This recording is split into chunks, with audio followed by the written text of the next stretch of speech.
Welcome to Women in WP, a bi-monthly podcast about women who blog, design, develop, and more in the WordPress community.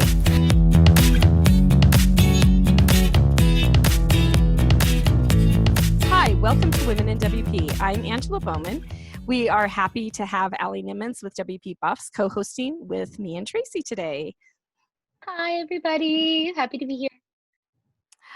Our guest today is Brittney Oddo. Brittney runs, according to Brittney, an award-winning content and social media agency based in Cleveland, Ohio.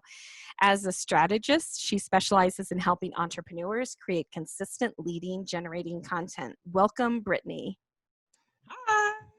Thanks for having me and my cat, Luna.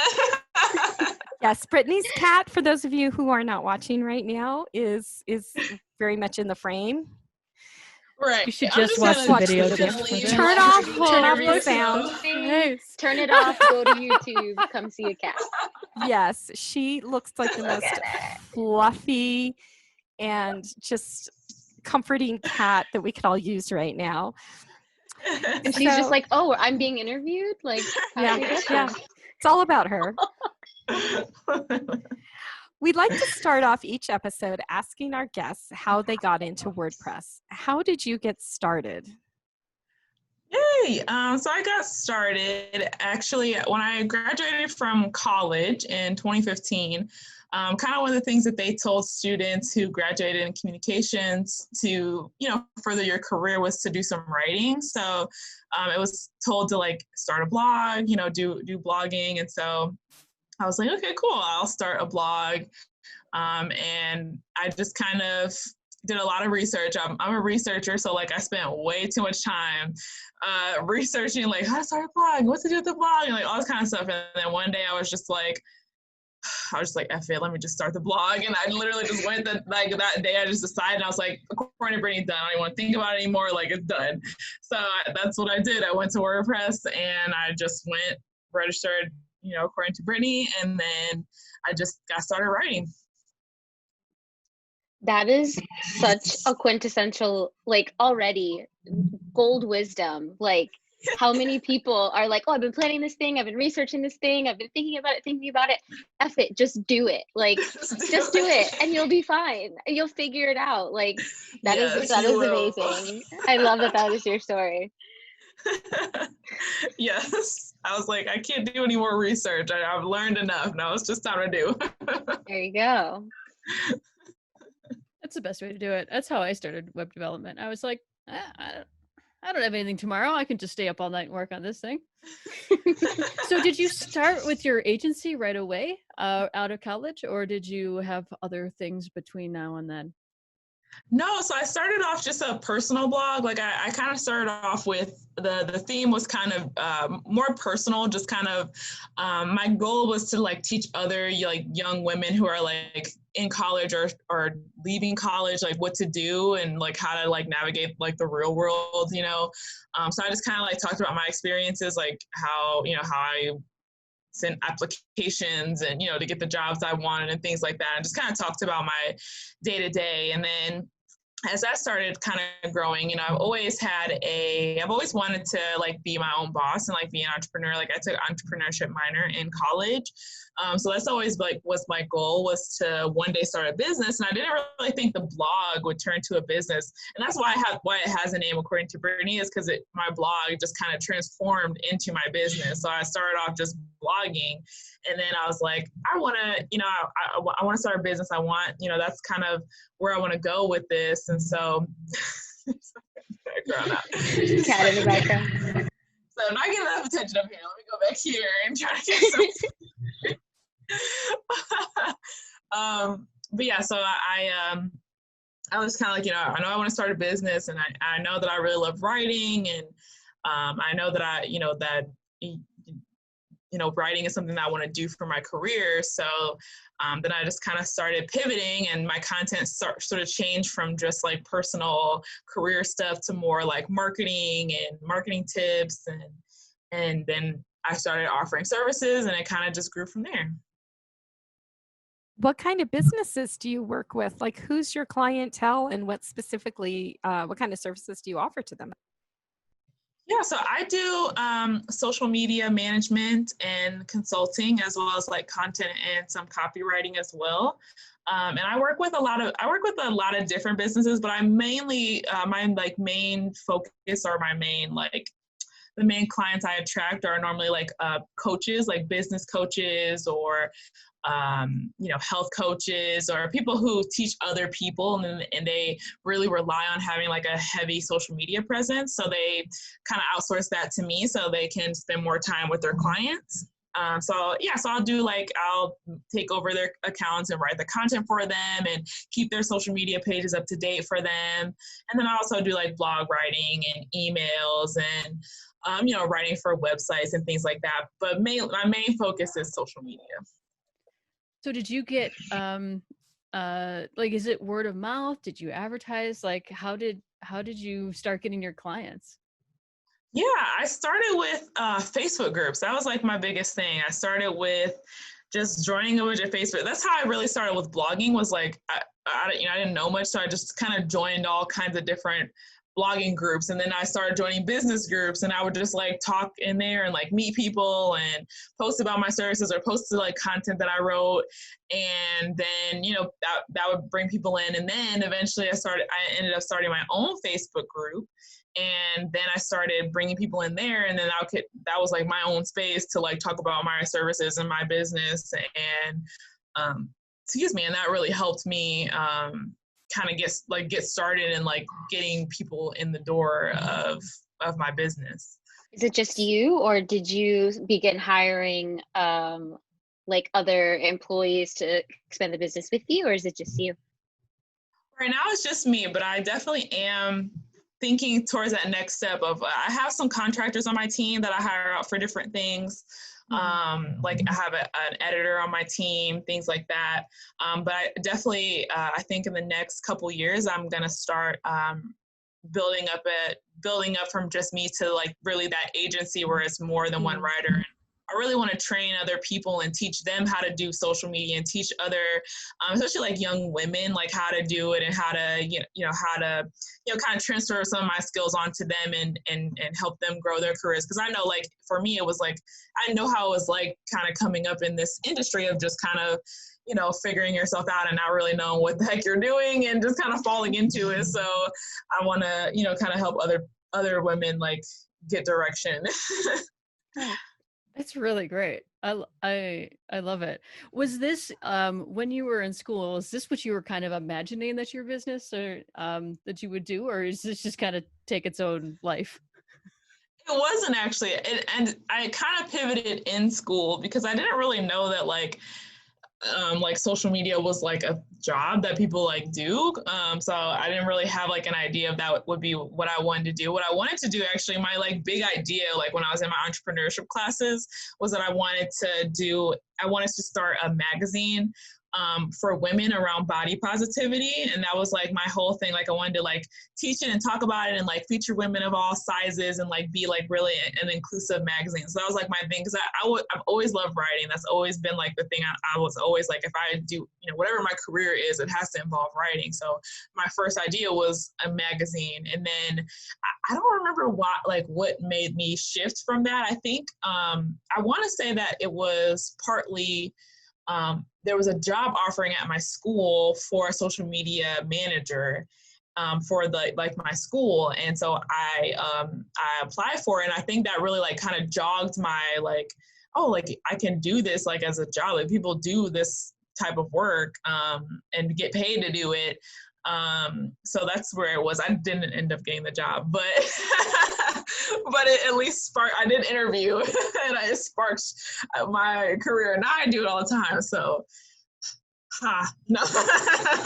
I love it. I mean, it's the same vein of things. You are empowering women to really, be successful in their own skin, which is really kind of cool to see.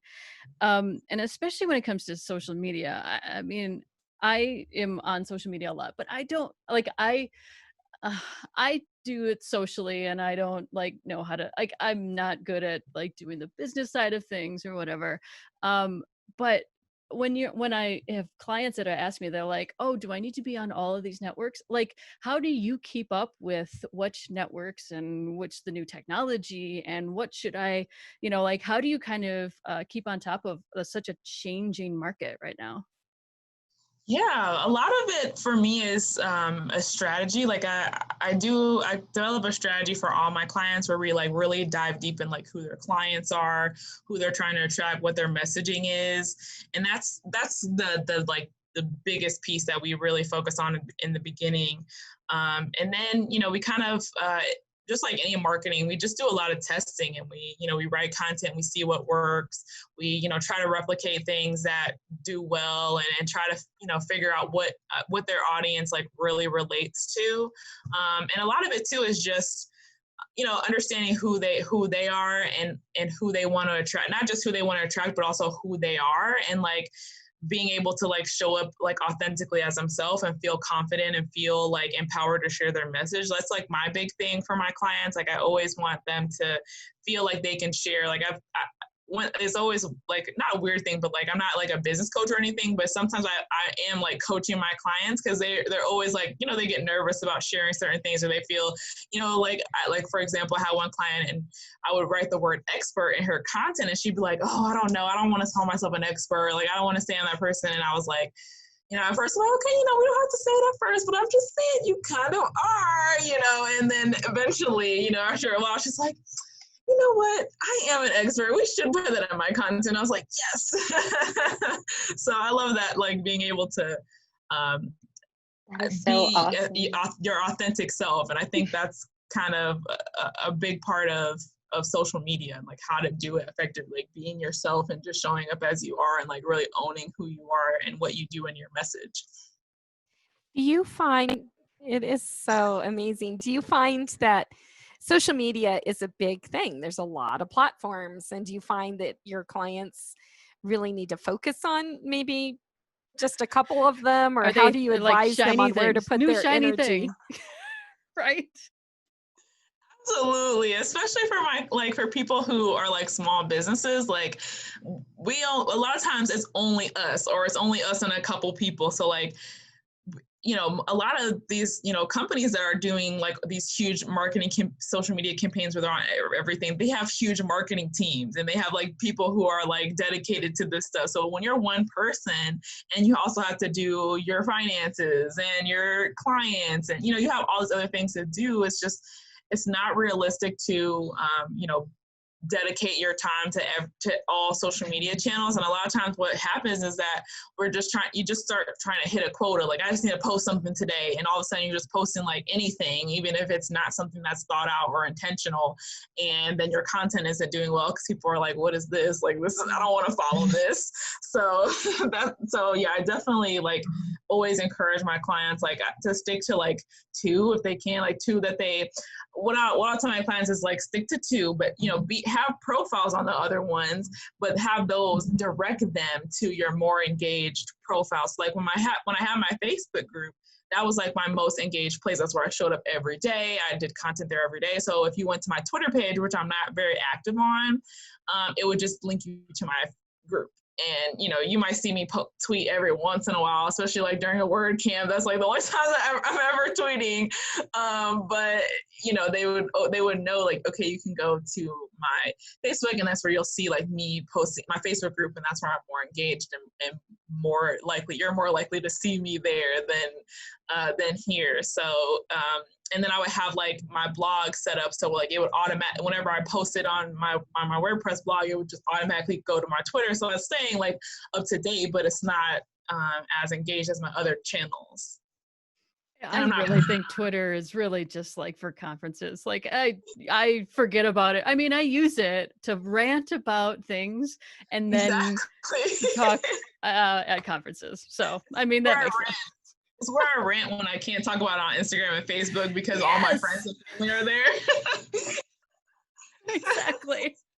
And then when it's a WordCamp, I'm there. Yeah. So I have a question. Have you ever had a client where, ages and ages ago when I like first started WordPress and I worked in an agency, I worked doing social media for them. And I remember we had a client where we were basically, it was an adult diaper company, and it was really hard to consistently come up with engaging content about incontinence. Oh my gosh, the Have you puns are ever, just and that's, flooding. they didn't want to embrace that. Like, I wanted to do jokes and memes, and they were Oh, like, that no, would no, be no, so people are hard. going to get A insensitive. serious But topic. have you ever had, the thing that I find so challenging and interesting about social media marketers is, like, you have to be an expert on social media about whatever your client is an expert in, right? Have you ever had a client, and you don't need to like name names or anybody like that, but have you ever had a client like that where it's like, this is not a business that I know a lot about or feel very passionately about, but I have to go gung ho with every single post? Like, have you ever had that challenge? Oh yeah, I have. I was actually talking to my coach about this the other day, because she was like, it's really weird, not weird, but like, it's really like different that you like work for like, do content for like all these different industries. Cause I do kind of write for like different industries. Like I've written for, I write in construction, I write in, health and fitness and business. I've done like pet, for like pets stuff. I've done like all types of different stuff. So yeah, I definitely have that where I have to do my research and take my time to really think about what the content is, and even too, like what you're saying too, like about how things you had said something about like how it's kind of, like, can be difficult to like kind of keep up with like the different like things, and I first thing I thought popped into my head is like this 2020, like this year has been that, where it's like constant like having to rewrite content, like having to throw out our whole content calendar, rewrite a whole new one because we're in a pandemic, or there's like a civil rights movement, and like there's so much stuff. So it definitely is one of those things where I think too, like people need like sometimes don't understand about social media managers is that like we really like a lot of times you do have to become like an expert in this topic and like really understand it. And I kind of just take it, I never see it, it's never been like too challenging for me. I kind of just I'm fascinated by learning about other businesses, so I kind of just dive right in and learn as much as I can, and I try to come up with what I think they would like. I feel like that kind of gives you, the fact that you're coming in as an outsider, because the people that you're writing for, the audience, usually, unless it's an internal like whatever blog or whatever that's of sciencey people, right, or mathematicians, right? But like I think that kind of gives you like that leg up. And also I feel like that if think about clients that are very focused on one thing, and like you said, it's a pandemic, it's very very easy when things are so crazy and changing so often. It's very easy to post some very insensitive or very poorly timed content if you're not careful. So that's really being on top of things. That's really yeah.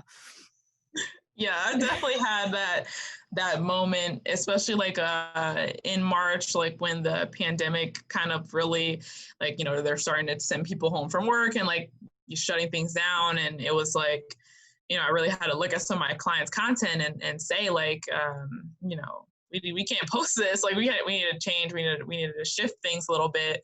And two, like with, Black Lives Matter, with that going on and people really talking about that kind of stuff. But that was another time I sent out an email to all my clients and I was like, hey, just, I don't know if you pay attention to the news, but if you do, in case if you haven't noticed,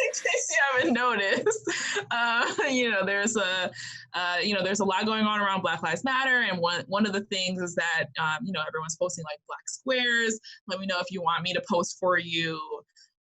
Things like that. You kind of have to stay on top of that kind of stuff and make sure that your clients are aware of it and make sure that their content is up, is up to par, or like, makes sense for the time. And like you said, not being insensitive, because it's so easy. There's definitely content that I can think of where like, I was like, oh my God, we cannot post this because it's, we're talking about global pandemic, and like it was like one client we're talking about like all this great stuff she's done, and she's like making all, and you know, she's doing all this great stuff, and then like people are like losing their jobs, and like, so I'm like, we can't post that right now, we can post it another time, but right now is not a good time to talk about that. Yeah. How much guidance do you end up giving? Because I you know, I see a lot of, especially with the Black Lives Matter stuff. Like I see a lot of companies that, you know, they put out their. For me, it was very. It was louder that when companies didn't post something that they're like, we Yeah. support this, than those that did, you know, put together something of like, here's what, you know, we support and here's what we're doing. Like how much have you found like having to kind of remind people about that, or have people been like, no, actually I see this and I not to jump on the bandwagon, but I feel like called to like say something, and you know. That is such an excellent question, Tracy, too, because we had a local bookstore that came out with a statement around Black Lives Matter, which was that we're not going to make a statement.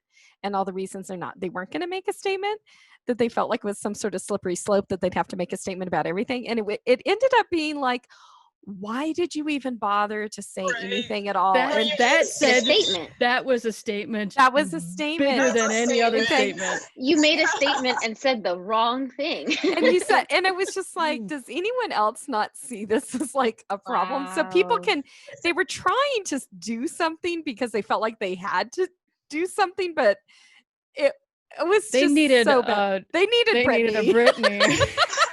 Yeah, they needed a Brittney for real. Hey, no, we're not. So back. Have you had? Yeah, so if you had to kind of coach them a little bit on maybe what might be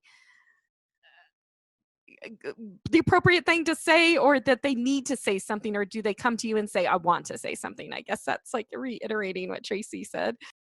Yeah. For the most part, most of my clients had kind of taken care of it already, because I don't completely take it, like I take it over, but they still can post, you know. So most of my clients had already, you know, made their statement, talked about it. I work with a lot of like women of color, so like a lot of them, they felt, you know, they felt called to say something, and then you know, clients who didn't, you know, for me, I'm like, here is what I can do for you. Here's how I'm not going to force you. I'm not going to, you know, tell you what to do. I'm going to tell you, here's what I think. I'm going to give you the recommendation, and I can help you with it if you need help, especially as a Black woman. I can for sure help you. And, you know, it's kind of up to them to, you know, make the choice on if they want to or not. That's so cool. That I love hearing that you work with lots of women of color. And, you know, I don't want to completely shift the conversation into being something like super political or whatever, but, you know, as a woman of color in the WordPress space, I don't see a lot of other women of color. Like I'm really happy that you're here, because I don't see a lot of women of color in the WordPress space when I go to WordCamps and so on.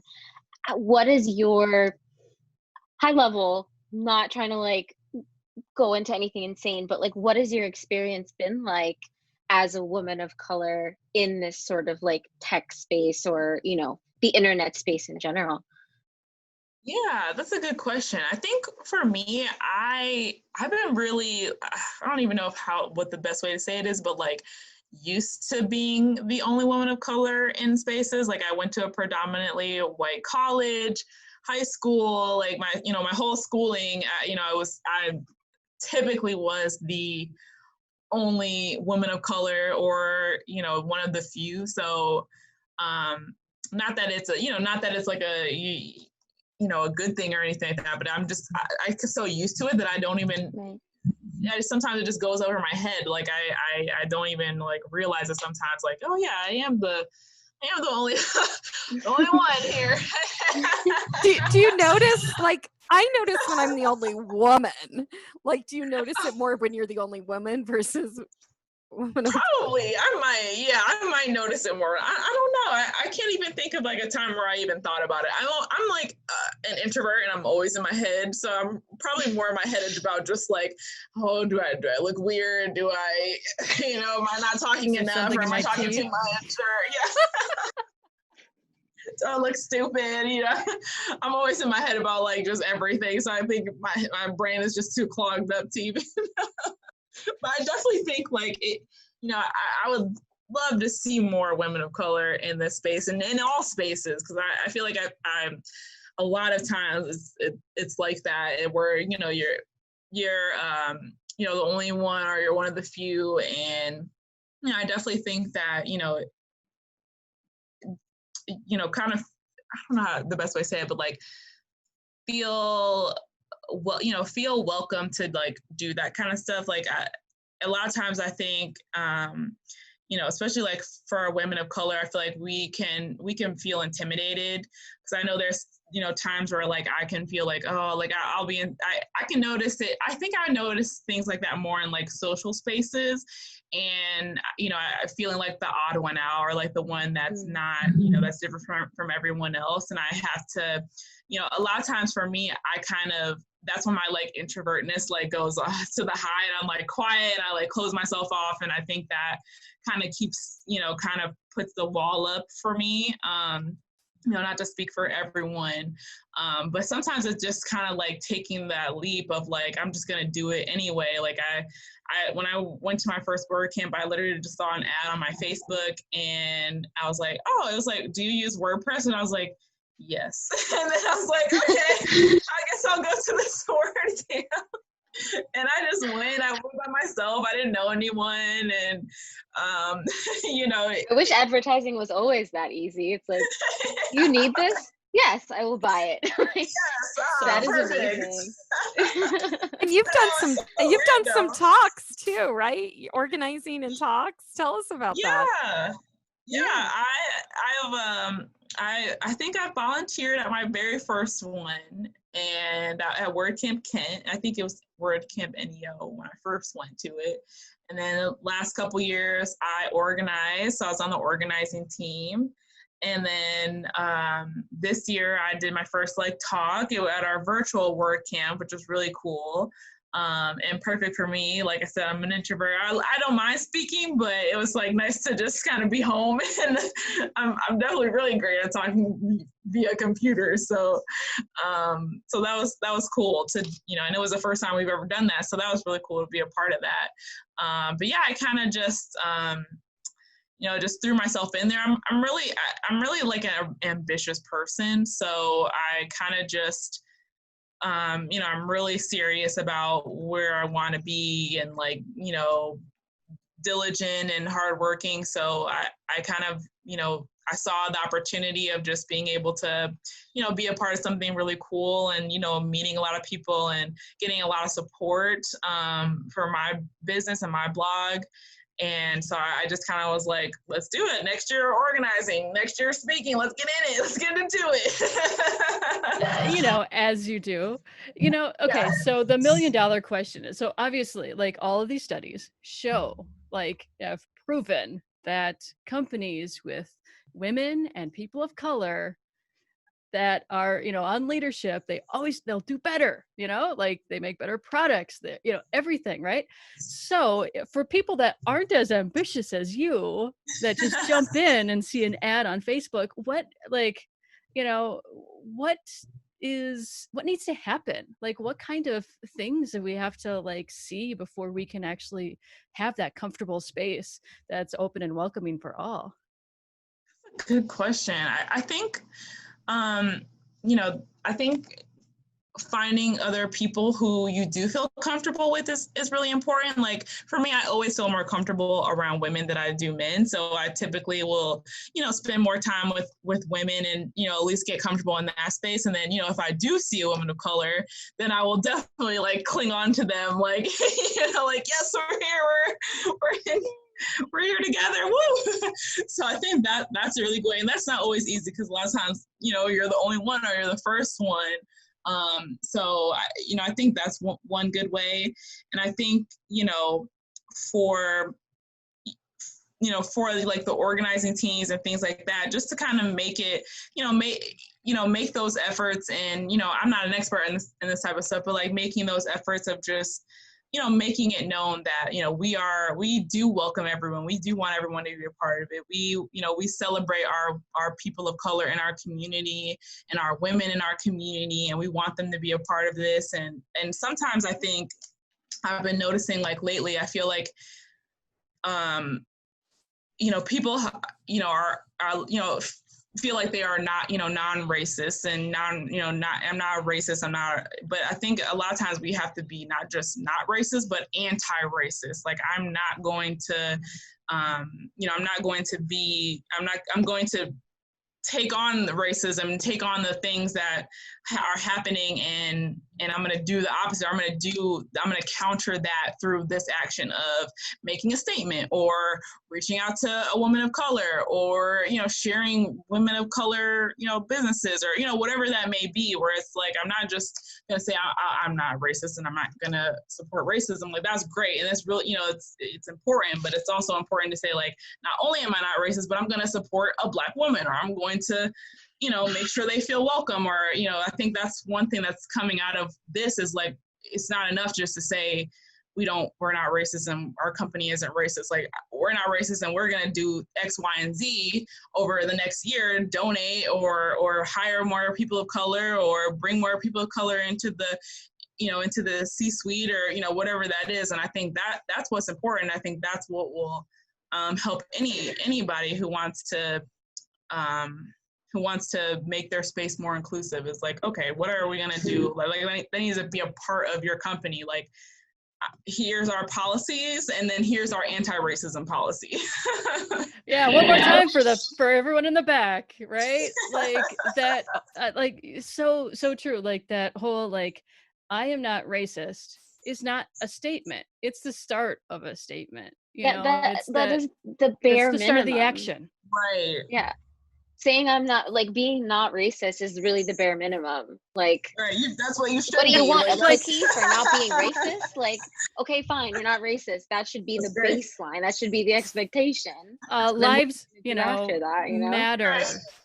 Like, that's the minimum. That's like saying I'm not a murderer. Okay, cool. Great. Good I to didn't kill know. anyone today. I am a saint. Like no. Hello?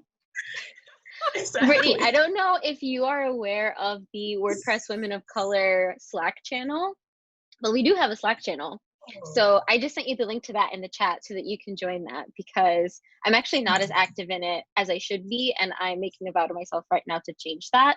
But yeah, we do have a little community, because I'm totally the same way, where, like, I remember there's a woman, Desiree, who works at Bluehost, and I met her at WordCamp US, and I remember, like, seeing her across the, like, huge sponsor room and being like, oh my gosh, hi, let's be friends. And the minute she saw me, like, walking toward her, she knew exactly what I was coming toward her about, and we, like, hugged, and we were like, I'm so glad you're here. And it's like, yeah, it's amazing. Like, I have so many female friends in WordPress, and I have so many male friends in WordPress, and I love them all, and they're all fantastic. But it is a little bit, like, above when you find someone who is kind of a unicorn like you, and you're like, I see you, you see me, we're going to support each other. And it's incredibly uplifting, and I absolutely love when it happens. So I'm really glad that I met you, because now you are another friend that I can hold on tightly to and support and encourage. Yeah. And yeah, I think that's one of the reasons I love the WordPress community, is because I, like you, grew up in a very, let's just say, like, mixed up kind of environment. So, like, I only now, approaching my 30s, realize when I'm the only, like, not white person in the room.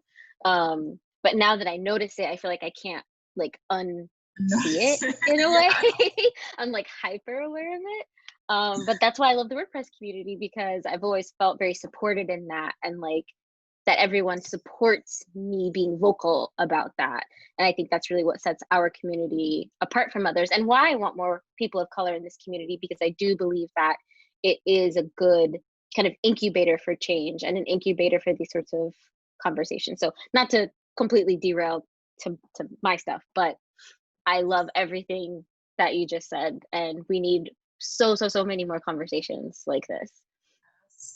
Thank you so much for sending me that link. I'm definitely going to check that out. I definitely want to be a part of that. That's awesome. And I'm so glad that we met as well. Yeah. My friend Ebony started it, and I think you and her would really, really get along. Not just because we're all Black women, but I just like your energy. I feel like you and her would really get along. Because that's also a trap too, of being like, oh, Black person, be friends. Wait a minute, I know one. Do you know so and so? Yeah. Do you know this other Black person I know? But yeah. Your Well, guys' in the energy, WordPress you would community, totally get along. unfortunately, that is kind of right. It's still a small community, Still a but small group. Better than nothing. I like what you said. Like, I think this, because WordPress is so big and vast and over one third of the internet. I think you're right with that. Like, it's a good place to start. And, you know, speaking as someone from that checks at least a few more of the privilege and majority boxes, like that, with that large of a community, it's very important for us all to be intentional and look around and see who's there, but who's missing.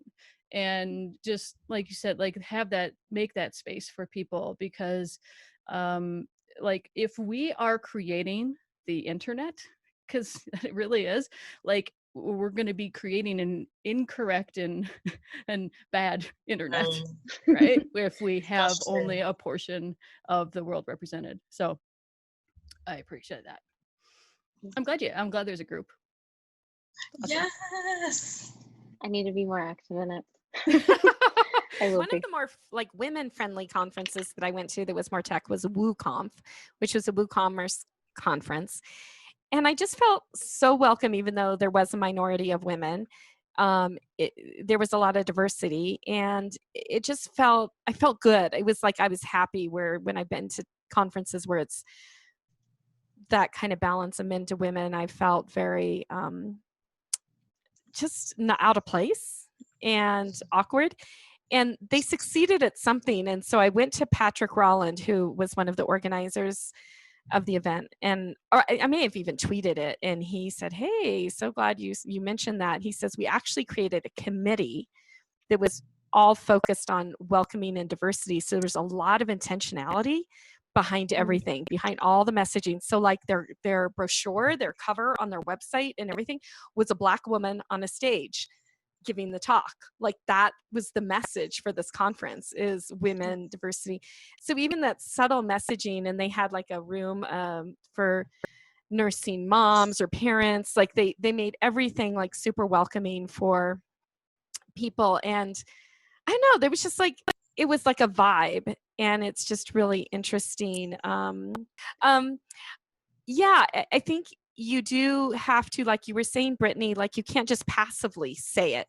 You can't say we want diversity, or we're we're not racist. It's like you actually have to put intention into it. And there was a really interesting article that went around about companies using referrals to hire employees, and how if you get referrals from your current employees, You're they're going to have refer, employees that look like your current them. employees. Like, exactly. And it's like how that could be thwarting your diversity efforts. So there is this whole intentionality thing. And I think even if you're not quite sure what it is, you just put together that committee and you will figure out what it is, whether it's the messaging or the images you use or how you set up the environment. All these subtle cues make a difference in people's feeling welcomed, I think. And we were talking about Twitter being a place of ranting. I've totally called out places that I'm like, hey, what?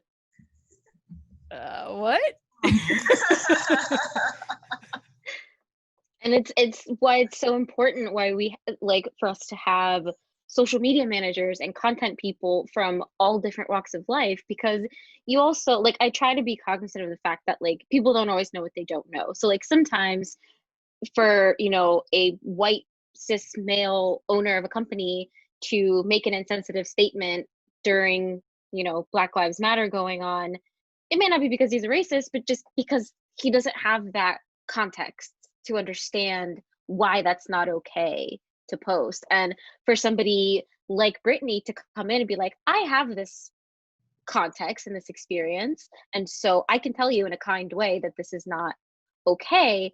Like, that's just so incredibly valuable, because otherwise you're like expecting people to just be perfect at something that they have no experience with, in a way, you know?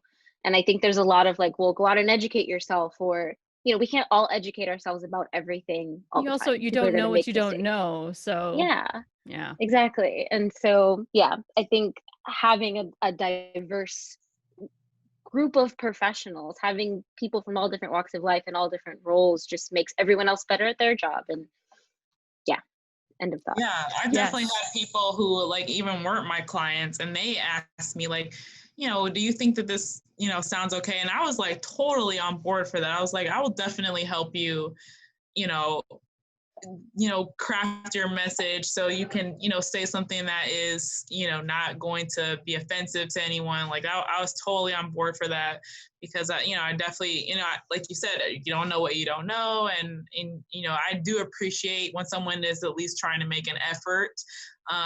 Sometimes, an effort can not be a good effort, or it could be, of course, the people who make efforts and it's not the right move. But I think, I like to think at least that people have good intentions when they do things like this. So, like I said, I'm like always open to that, because I have that experience that they don't have, that I can share with them. And that was a really big part of my social media, because normally I don't really talk a lot about anything that can be deemed political, which I don't think that Black Lives Matter is political. I think it's, human rights. It's not, but typically I wouldn't talk about that kind of stuff on my page, but I just felt really called to, and I think I really, and I think, normally it's like I said, it's kind of like, I'm just not gonna, speak on it. I have my own views, and I will, I'll talk about it when I feel like talking about it. But I did really like talk about it a lot on my page, lately. And I think it really showed me how important it was for me to talk about it. Like a lot of people would message me and say like, oh my God, I didn't even know that. Or, like I had no idea this is what, people of color go through, or, and I was just like, it really took me back, because, a lot of times I don't talk about it because I don't want to get in arguments with people.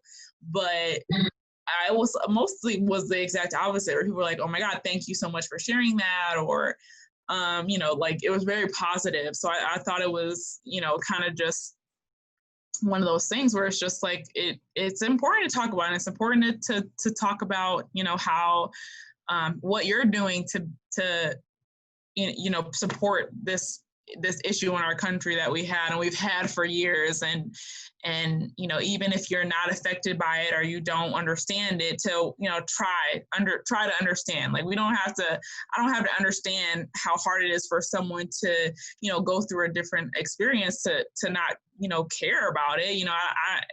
There's tons of things that I don't understand, but I can empathize with someone who is having a traumatic experience. And I think that's really what people need to think about, or kind of think about it in that sense of like, okay, I don't get this because I've never gone through it, but I can understand that someone who has gone through it feels pain, feels sadness, feels, whatever that is, and try to do what I can in whatever space that is to prevent that, or to. And that is so powerful, because you are a communicator. You are somebody who has this gift and this passion of communicating with others through the internet. And so I love that you did feel called to speak out about it, because there are a lot of people who like want to speak out about it and share their opinions, and they are not particularly good at it. And maybe they're going to stumble over their words and misconstrue things and end up getting into arguments. And, we need communicators. We need people who are eloquent and able to communicate their feelings properly, to be able to have well structured and useful conversations. Like I had a conversation with someone recently about like, why is this civil rights movement so different from the civil rights movement like in the 60s with Martin Luther King Jr. And their argument was, and I kind of agree, is like, we're not, as a culture, we're not good at communicating with each other as much anymore. Like we rely so much on like memes and emojis and like all these kind of shorthand type of things that don't allow for nuance sometimes. And so I think that the fact that you are such a gifted communicator with your messaging, whether it's, you know, construction on social media or whatever it is, like it's so valuable to be able to, like, as much as you feel comfortable using that passion and that gift for like positive world changing things. Absolutely. Like, it warms my heart to hear that. That's so awesome. Brittney, it has been so fabulous to have you on the show. We could just talk all afternoon, and it's like making a new friend. And we've made friends all over the planet, and we're just feel so blessed. And I hope that we'll stay in touch, and then we'll see you at upcoming WordCamps. And before we close, can you tell people how they best can find you? Yes, well, I definitely enjoyed this conversation. It was awesome. Thank you guys so much for having me. And you can find me. My website is accordingtobrittney.com, and Brittney is spelled with 2 T's and an N, not an A, or an E, not an A. And you can also find me on Instagram at According to Brittney. Awesome. Thanks for listening. Follow us on Instagram and Twitter, or join our Facebook group. We would be honored if you subscribe to the show. You can find us on Spotify, Stitcher, Google Play, and iTunes. Finally, if you want to be on the show or know someone who would, visit our website at womeninwp.com. Until next time.